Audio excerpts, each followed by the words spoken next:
Hello বন্ধুরা, এই যে এখন ঘুরতে বেরিয়েছি মাঠেতে। দেখো এক সময় তো অনেক আলু গাছ ছিল, দেখো এখন তিল বুনেছে গোটা মাঠটা গিয়ে দেখায়।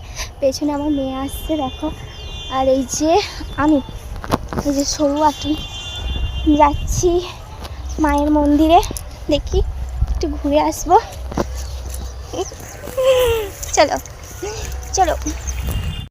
তো বন্ধুরা, তোমাদেরকে একটা জিনিস দেখাই। এই দেখো, এইগুলো কি দেখতে পাচ্ছ? এগুলো হচ্ছে বেতে শাক, ছোট ছোট হয়ে আছে, কেমন একটা লাল মতো হয়ে গেছে।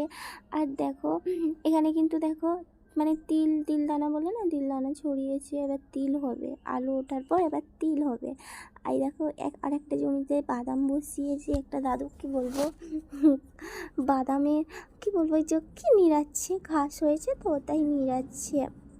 তো আমরা এই আটন ধরে সোজা চলে যাব। কী বলে তো, মাঠ দিয়ে আসার কারণ একটাই, কাছে হবে বলে মন্দিরটা, তাই মাঠ দিয়ে এসেছি। আর মন্দিরে এসেই দেখো আমি এখানে লাফালাফি শুরু করে দিয়েছি। আর ওয়েদারটা না কি বলবো, এত সুন্দর ওয়েদার একটা, কি বলবো। আর মেঘও ধরেছে, মানে কিছুক্ষণ আসলাম, আসার পরেই তাকিয়ে দেখছি অনেক মেঘ ধরে গেছে। আর দেখো সামনে দেখো ফুল গাছ আছে, নানা রকমের ফুল গাছ আছে। তো তোমাদেরকে একটা জিনিস দেখাই, দেখো আমার হাতে একটা ফুল আছে। এটা কি ফুল বলো তো, অবশ্যই কমেন্ট করে বলবে। অবশ্যই তোমরা কিন্তু কমেন্ট করে বলবে।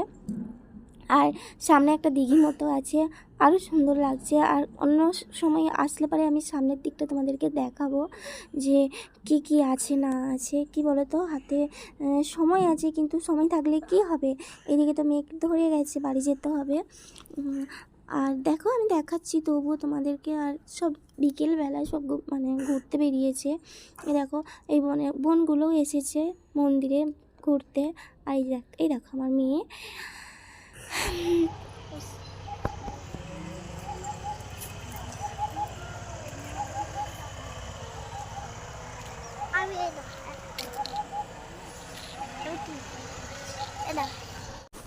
দেখো এখানে মাচা মতো করেছে, এখানে সবজি গাছ মানে শশা হোক, চিচিঙে হোক, ঝিঙে হোক, যাই হোক গাছ একটা বসিয়েছে দানা। তো এর মাচার উপরে হবে কিন্তু, মানে কি বলবো, ফল হলে না ঝুলবে, মানে গাছগুলো ওপরে থাকবে, ফল হলে কিন্তু ঝুলে থাকবে, সেরকমই একটা মাচা মতো করে দিয়েছে। আর এখন আমি দেখো হেঁটে হেঁটে বাড়ির দিকে রওনা দিচ্ছি। এবার কি বলো তো, এবার বাড়ি যেতে হবে, অন্ধকার একদম অন্ধকার হয়ে আসছে।